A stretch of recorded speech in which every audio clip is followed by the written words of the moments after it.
Okay, so last class we saw how to find the period of this, of the car going around the track.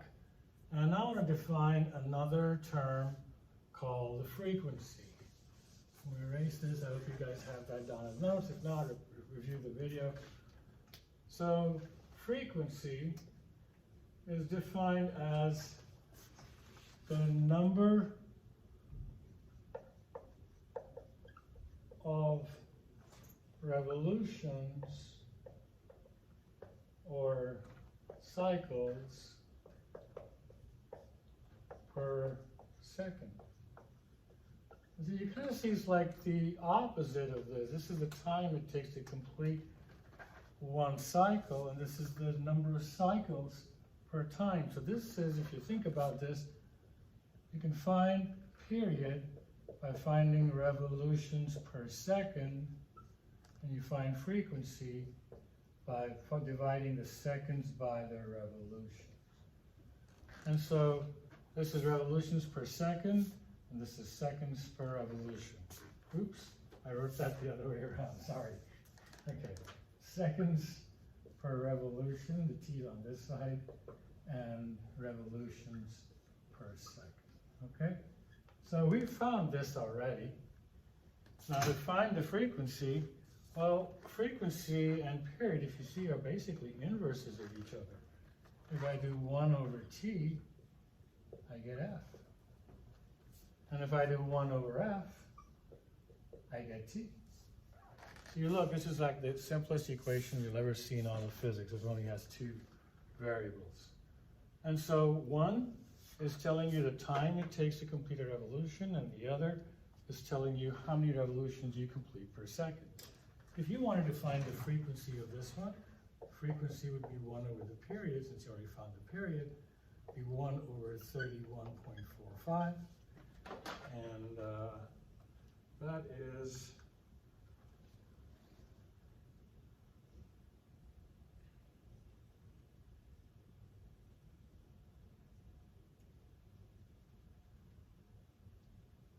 0.318. 0.0318, excuse me. And now what are the units? If the period units are seconds, the frequency units becomes 1 over seconds. So you could write that as seconds inverse, and that would be your frequency.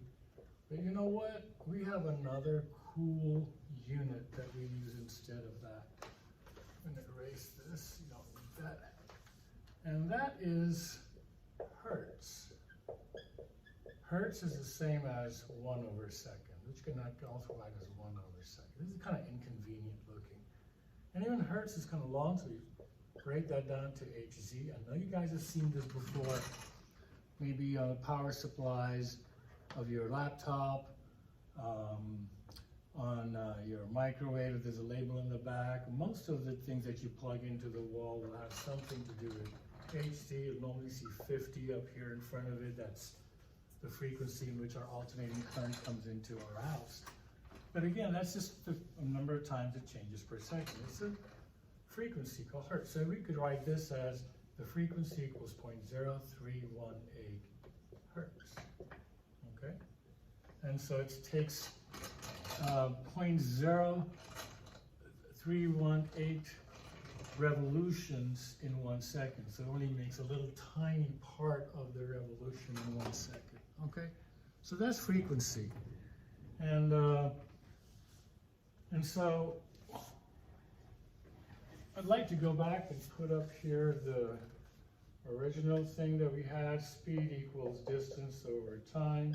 So my speed for anything would be 2 pi r over the period, because t is the time it takes to go around once. This is the distance to go around once.